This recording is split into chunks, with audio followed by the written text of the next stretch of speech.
Hi மக்களே, எல்லாரும் எப்படி இருக்கீங்க? கண்டிப்பா நல்லா இருப்பீங்கன்னு நம்புறேன். இன்னைக்கு நம்ம என்ன தகவல் பத்தி பார்க்க போறோம்னா, தமிழகம் மட்டுமல்லாமல் ஒட்டுமொத்த ரயில் பயணிகளாலும் நீண்ட கால எதிர்பார்ப்பாக இருந்த பாம்பன் பாலத்தின் திறப்பு விழாவானது மிக விரைவில் நடைபெறும் என அதிகாரப்பூர்வ அறிவிப்பானது வெளியாகியுள்ளது.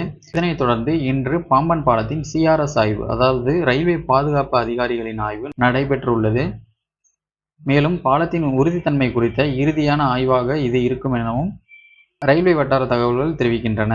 இந்த ஆய்வு மண்டபம் முதல் பாம்பன் வரை நடைபெற உள்ளது. இன்னைக்கு இந்த வீடியோவில் இதை பற்றின ஃபுல் டீட்டெயில்ஸையும் பார்க்கலாம் வாங்க. சேனலுக்கு யாராவது புதுசாக வந்திருந்தீங்கன்னா சப்ஸ்கிரைப் பண்ணி கண்டிப்பாக பெல் ஐக்கானை ப்ரெஸ் பண்ணிக்கோங்க. இந்தியாவின் சிவில் விமான போக்குவரத்து அமைச்சகத்தின் ஒரு அமைப்பு தான் இந்த சிஆர்எஸ் என அழைக்கப்படும் கமிஷன் ஆஃப் ரயில்வே சேஃப்டி. இந்த அமைப்பு ரயில்வே சம்பந்தமான பாதுகாப்பு ஆய்வுகள் எல்லாம் புதிதாக அமைக்கப்படும் ரயில் பாதைகள், இரட்டை வழி பாதைகள் போன்ற வழித்தடங்களில் பல்வேறு விதமான ஆய்வுகளை குறிப்பிட்ட மண்டலங்களில் செஞ்சுட்டு வராங்க. இதற்கு முன்னதாக எலக்ட்ரிஃபிகேஷன், அதாவது ரயில் வழி தடங்களை மின்மயமாக்கலின் போதும் கூட சிஆர்எஸ் ஆய்வுகள் தான் நடைபெற்று வந்தது என்பது குறிப்பிடத்தக்கது. அதன் பிறகு ஒவ்வொரு குறிப்பிட்ட மண்டலங்களில் உள்ள சீஃப் எலக்ட்ரிக்கல் இன்ஜினியர் கீழே இந்த இன்ஸ்பெக்ஷன் ஆனது கொண்டு வந்தாங்க. இப்போ இந்த சிஆர்எஸ் இன்ஸ்பெக்ஷன் தான் புதிதாக கட்டப்பட்டுள்ள பாம்பன் ரயில் பாலத்தின் மீதும் நடைபெற்றுள்ளது.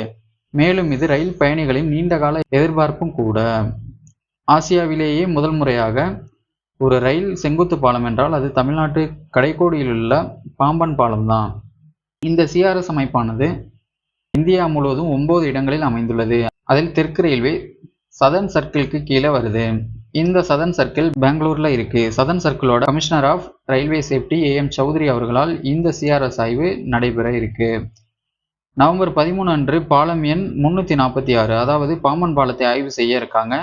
இந்த ஆய்வுகள் காலை 8:30 மணிக்கு துவங்கி மண்டபம் முதல் பாம்பன் வரை உள்ள ரயில்வே வழித்தடங்களில் அமைக்கப்பட்டிருக்கும் ரயில் தண்டவாளங்கள் மற்றும் புதிய பாம்பன் பாலத்தை பாதுகாப்பு ஆய்வு செய்ய இருக்காரு.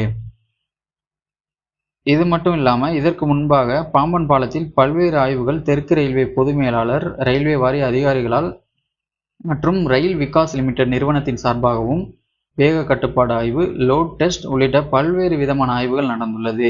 இந்த ஆய்வு முடிவுகள் அனைத்தும் தற்பொழுது சிஆர்எஸ் அதிகாரிகளிடம் ஒப்படைக்கப்பட்டிருக்கும். தற்பொழுது நடைபெறும் சிஆர்எஸ் ஆய்வானது இறுதிக்கட்ட ஆய்வாக நடைபெற்றுள்ளது.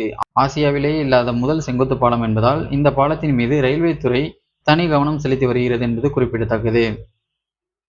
பாலத்தின் கட்டுமான பணிகள் துவங்கியது முதல் பணிகள் முடியும் வரை நூற்றுக்கணக்கான ஆய்வுகள் நடந்திருக்குன்னே சொல்லலாம். மேலும் 14ஆம் தேதி காலை அதிவேக சோதனை ஓட்டம் நடத்த ரயில்வே திட்டமிட்டிருக்காங்க.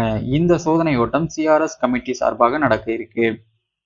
இதில் முக்கிய ஆய்வுகள் நடத்த இருக்காங்க. செங்குத்து பாலத்தை மேலிருந்து கீழாக மற்றும் கீழிருந்து மேலாக இயக்குவது போன்ற பல்வேறு ஆய்வுகள் நடத்தப்பட உள்ளது.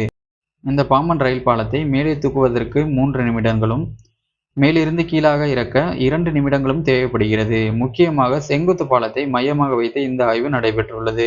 இந்த பாலத்தின் கட்டுப்பாட்டு அறைகள் உள்ளிட்ட அனைத்து கட்ட ஆய்வுகளும் முடிந்த பிறகு சிஆர்எஸ் சார்பாக ஒரு சான்றிதழ் வழங்கப்படும். அதாவது பாலத்தின் உறுதித்தன்மை குறித்த சான்றிதழ் வழங்கிய பிறகுதான் மண்டபம் முதல் பாம்பன் வரை இடையிலான நீண்டகால எதிர்பார்ப்பு பயணம் துவங்கும் என்பது குறிப்பிடத்தக்கது.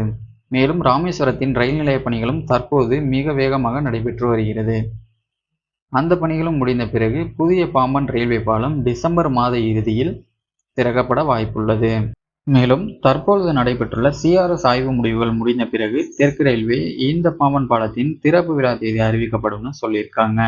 அதோடு மட்டுமில்லாம இந்த புதிய பாலத்திற்கு டாக்டர் APJ அப்துல் கலாம் அவர்களுடைய பெயரை வைக்க வேண்டும் என்று பல தரப்பட்ட மக்களாலும் கோரிக்கை வலுத்து வருகிறது என்பது குறிப்பிடத்தக்கது. இந்த ஒரு வீடியோவில் தான். இந்த வீடியோ பிடிச்சிருந்தா கண்டிப்பா மறக்காம லைக் பண்ணி சப்ஸ்கிரைப் பண்ணி பெல் ஐகானையும் ப்ரெஸ் பண்ணிக்கோங்க. தேங்க்ஸ் ஃபார் வாட்சிங்.